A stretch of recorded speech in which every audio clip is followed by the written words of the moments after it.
talk top 10 quarterbacks in college football heading into the 2025 season. We'll start at 10 and go down from there. We should dwindle down, have some differences. Jake, you're going to lead us off.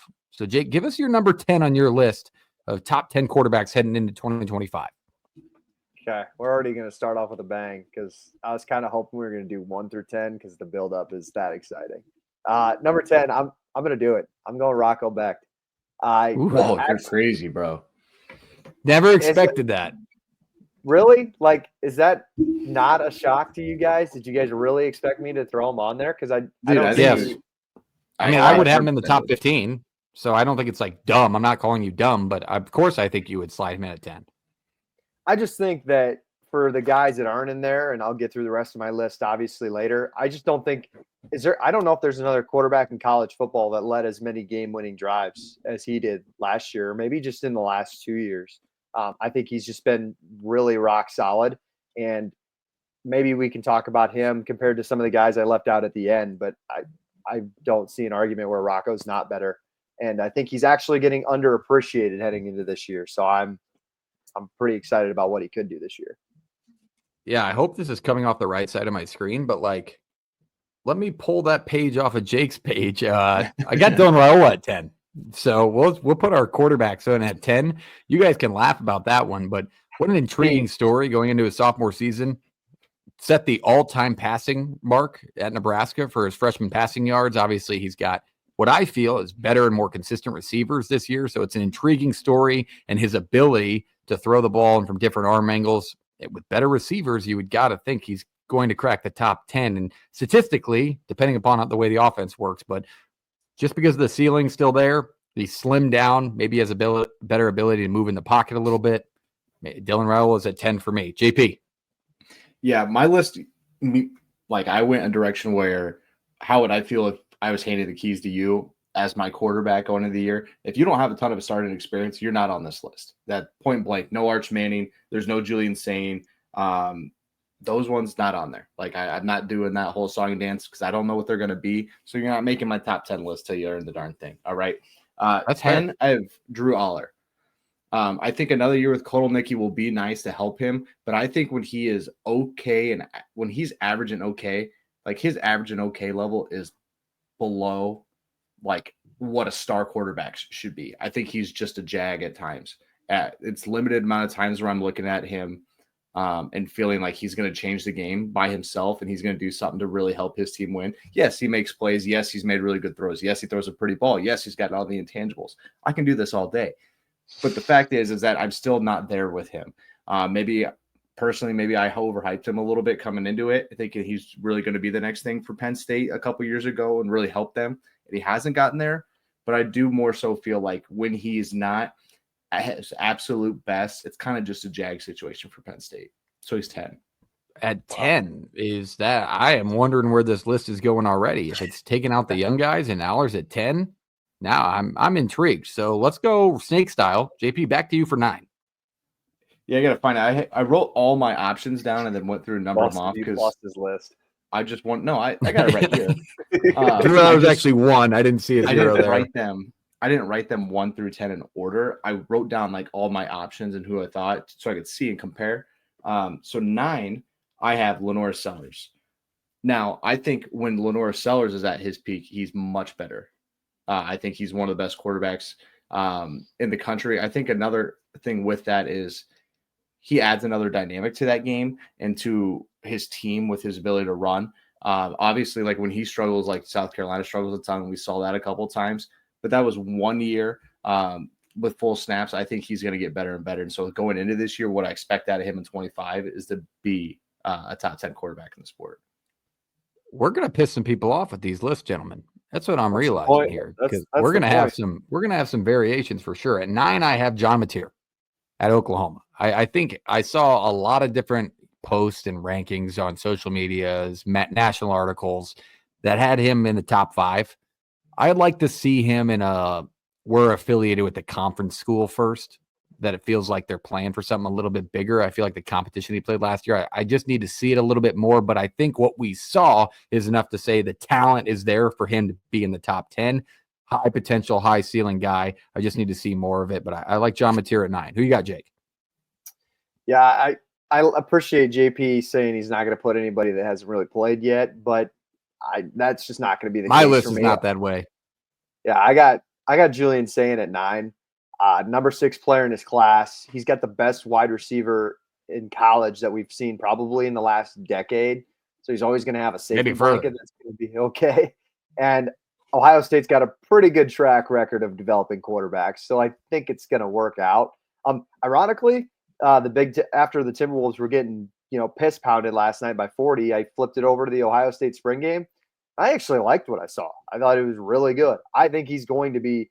I think it's pretty low to have him at 9 because I think by the end of the year he's going to be a top 5 quarterback. All right, that's a young guy there. Let's go back to you for 8. Also a young guy, but we've seen enough of him. I have Lagway, DJ Lagway out of Florida. Thought he played well down the stretch, turned Florida's season around. That gives them a lot of hype and confidence going into this year. The concern for me, if you didn't know, he hasn't thrown all spring. I think it's a shoulder injury is what they said. That has me very skeptical and very nervous, but take that aside. I like what he's bringing to next year. Maybe they're just on the precautionary stuff because he knows the system already and all that good stuff. All right, back to me for 8. At 8, I have Luke Altmaier. I think Luke Altmaier will be a name that we hear on everybody's list, especially JP's with the veteran style here. But the way he played last year, granted, Illinois got into some dogfights, like Jake always mentions, with teams they shouldn't have, I was comparing other quarterbacks on the lower end of the conference to Walmart versions of him, a.k.a. Hudson Card, because of how well he played. He ran the football. He ran the offense well. He had good experience at his wide receiver spot, so he's got to refill those. But I just like the way he played last year, and there's no way in my mind that he takes a step back. I mean, even if he plays to the level that he did last year with just a half a step forward, he deserves to be on this list. So Luke Altmaier at Illinois is number 8 on my list. JP. 8, I also had Altmaier. I think he is, again, an underrated quarterback within the world of college football right now. Obviously, like you're saying, he's going to have a lot of hype going into the year. We'll see if he backs it up. But I think when he's good, he's definitely brought that Illinois team up a couple of notches. Down to 7, I have Rocco Beck at 7. That's why I wasn't surprised. Because wow, look at that. I've never been a Rocco hater. I think he's 1,000 times better than Purdy. I think he's okay. We can honestly, kind of all I know is they shouldn't have pushed down Castro to press coverage. I just think of that video every time. I don't know about 1,000 times better, but I've been saying it. I think he's got. He's better at a legacy than Purdy does. But he'd be the first I'd build a statue for before Purdy if we're doing it on legacy of that statue. 7 for Rocco because he's made some mistakes that make no sense. But find me a quarterback in college football that hasn't. I'll go 7 because, like Jake talked about, like a lot of game-winning drives, had a lot of situations where it had to be him to do something to save games. And I think he's just projectable, man. He's gotten better and better every year, and it is tangible evidence.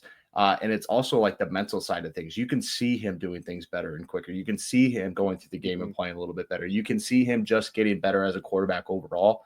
No reason he can't continue to do it this year. That's why I got him at 7. Altmaier is the only one I don't have on my list, but he's the one I was like kind of conflicting between him and Rocco. But the reason I give the upper hand to Rocco is I think at times with the Brett Bielema offense, Altmaier's more of a game manager. And obviously Rocco's much more dependent on to win games with his arm than I think Altmaier was. So that's why I gave my 10 spot to Rocco instead of Altmaier. All right. For my 7, I have Garrett Nussmeiser on here from LSU.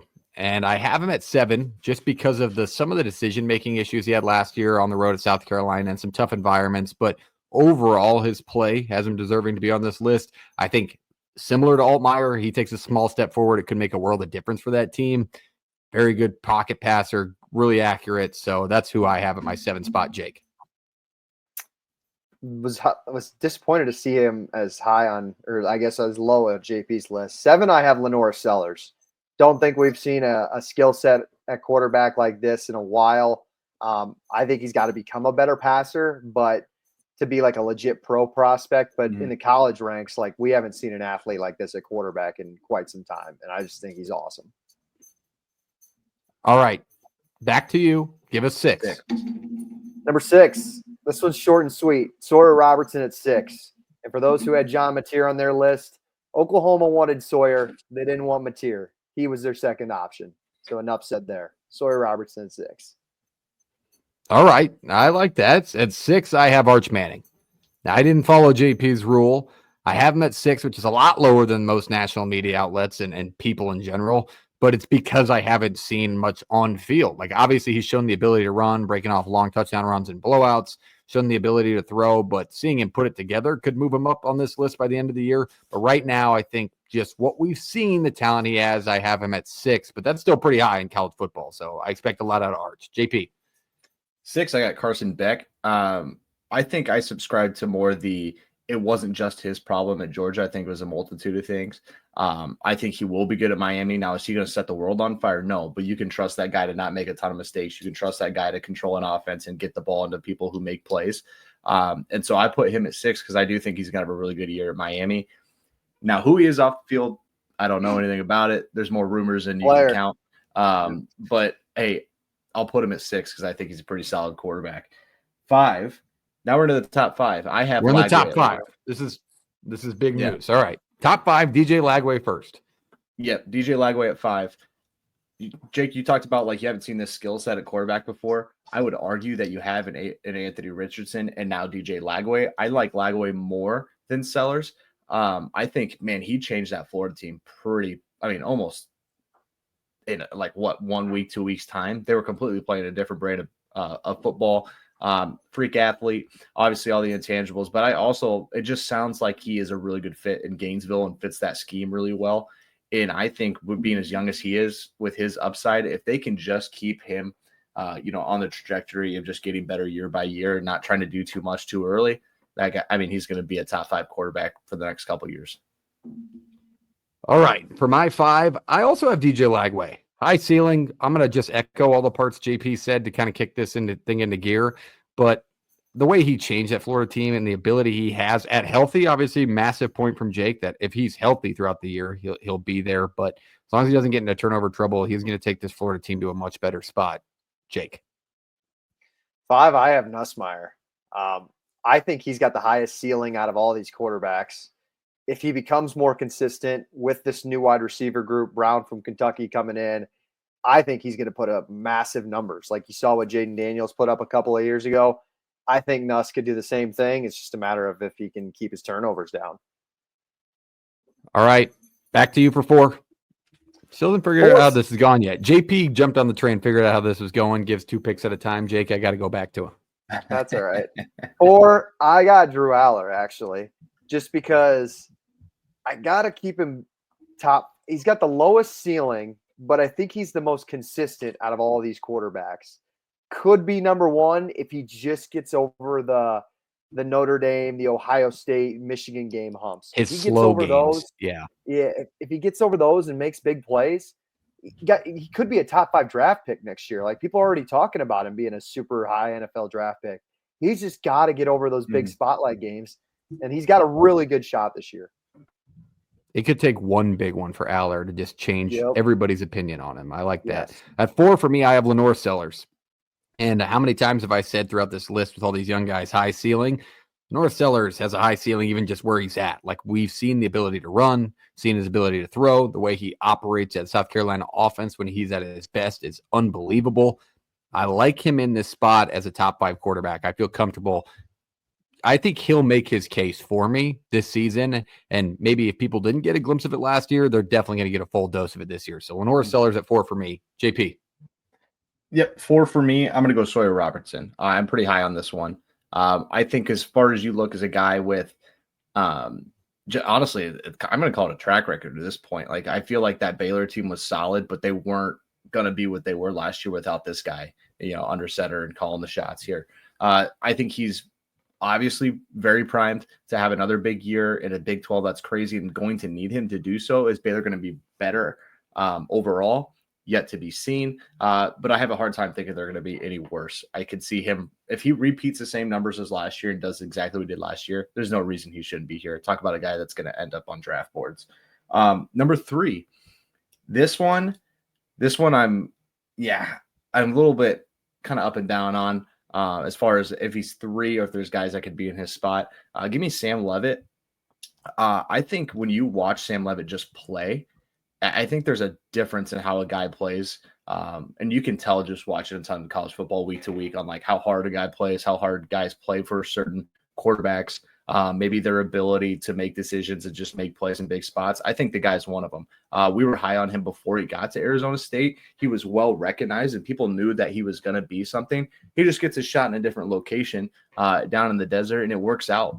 I think one thing that he has to keep rolling is just he's got to improve and he can't hear the noise because the Big 12 is so nutty all the time.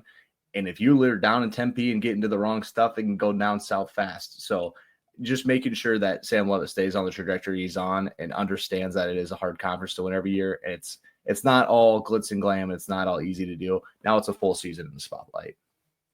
I like that pick. All right. For my number 3, I have Drew Aller here in this spot. And I only have him at 3 and not at the top 2 spots because of those hump games. But when we've seen, NFL level plays from Aller, he's like that. He has that ability. We've seen it before. So I think if he can get over the hump, like Jake said, and all the points JP mentioned, then he deserves to be in this spot. JP had him way far down, but still said the same things. I think this year with this Penn State team and a couple added weapons, they lost one last week. Thoughts with Julian Fleming, but he has the ability to do so, and I see him right now as a top 3 quarterback in the sport. Jake, your number 3 and 2. Arch Manning at 3. I just recruiting record. I haven't seen a prospect like That's this in a high. while. I understand, the name probably is put into that a little bit, but guess who Colts his fan, play by the caller? way. Yeah, well, guess who his play caller is, and guess who his head coach is? It's Steve Sarkisian, one of the best in the game. Kind of like Ryan Day, but Julian saying, I trust him. And his ability to use his legs, too, I don't think gets enough consideration on how good he could be if he can, live up to the Manning name and throw at an elite level like he could there. So, and we've seen enough sample size of him. It's not like we haven't seen him play a game. Started a couple last year. Number 2, I only paused because I thought about switching 1 or 2 around. You're going to know who I'm going to go for number 1 if I say this. But number 2, I will put Sam Levitt. I think he's the best dual threat quarterback probably in college football. Arizona State lost 1 regular season game with him in the starting lineup last year, and it was just kind of a weird, funky game. And yeah, I think he's with Jordan Tyson back. That's going to be massive for his numbers. We'll see if Kanye Udo can pick up the slack running the football, but yeah, I think Levitt's really, really good, and Oregon wanted to pay for him too, so that just kind of speaks to how good he is. All right, I'll give the name probably everybody's left on their list. At my 2 slot, I have Cade Klubnik at the University of Clemson. Obviously, we've seen the bad sides of Klubnik, and he's the guy we've talked about in all of our previews, having all the preseason hype of the Heisman Trophy and how I thought it would benefit him last year for not having that hype. And the way he went through about the first 4 or 5 games of the season after their loss, he was just ripping numbers, and he's shown the ability to run. He comes back for another year. You expect him to get better. He's going to be in the spotlight all season long and high right now in the minds of NFL fans. So Cade Klubnik's my second best quarterback in the sport just because of his experience and what he brings to the table running the football as well. So Klubnik number 2 for me. JP 2 and start the 1s. Garrett Nussmeier is number 2. I think we touched on a little bit ago, so I'll be quicker on his. Kill turnovers, continue to find weapons on the outside in that offense that benefits you a ton, and the numbers could be anywhere from all-time to excellent. Mm-hmm. I mean, that's kind of where I'm at with Nuss right 100%. now. 1, we've already talked about it. I think we kind of both know where we're at on this just based on who was 2. 1 is Klubnik. I think you can't look at the numbers that he put up last year and kind of ignore them. I think you're in a weird spot with Clemson where they lose early. He doesn't look great in some of the games, but then he kind of gets into this. He's similar to Rocco in how many games he had to go win with his legs or with his arm, right? Like he really had to bail Clemson out at times. I think that now that that receiver room's better, he can only get better, right? Like he was kind of doing on a receiver room that was either not healthy, very young, talented, but very young. Or just not that's not the Clemson receivers we're used to seeing. Body type, there's not a real check down option. So upside there, I would say he's the better dual threat quarterback than Sam Levitt. Like that's why he's 1-1 for me. He does it both with his legs. There's not as much design things for him because they want to keep him healthy. But hey, I wouldn't, think it'd be crazy for them to draw up a little more this year with thoughts on a national title. Yeah, I think it's an obvious, or I guess a good debate to have, is Levitt versus Klubnik in the dual threat range. I think we just haven't seen enough product from Levitt. He could be better than Klubnik, but what we've seen from Klubnik, you got to give him the edge probably. But number one for me is Sam Levitt. I think the ceiling on this kid and the way we saw him compete against one of the best teams in college football in Texas last year, the swagger about him, like the kid just has a lot of confidence and plays with that when he plays, and he gets his number one receiver back in Jordan Tyson, like Jake mentioned. So I expect a big year from Levitt. And this was a guy I was really hoping Nebraska would target when he left Michigan State. They didn't get him. He goes down to whatever, Scottsdale, Tempe, whatever the hell it is. And he has an absolute unbelievable year and leads Arizona State to the Big 12 title and college football playoff. So big expectations, but I expect another year of great from Sam Levitt at the number one spot. Jake. Yeah, Klubnik, obviously. I don't feel as great about it, but he's the most experienced out of this entire – he's probably the most experienced player in college football. I mean, he's been, a 4-year starter now? It just feels like years he's been around the block. We talked about the receivers. I love TJ Moore. I think he's exactly what he needs, that he's exactly what Klubnik needs, that Klubnik just hasn't had a consistent – or Clemson hasn't had, quite frankly, in a few years as a consistent good wide receiver. So I don't know if I would put all my money on him that he's the number one quarterback in the country, but just the stats and the experience. And I think the upside, there's still a little bit of upside left for him that, I think he could get Clemson to a couple playoff wins this year if they play as high as they're supposed to. All right, that rounds it out. That's our top 10 list of quarterbacks heading into the 2025 season. Let us know in the comments if we missed anybody, who should have been higher, who you have as the number one quarterback in college football. Let us know. Drop that down below. We appreciate you, and hit that subscribe button while you're at it.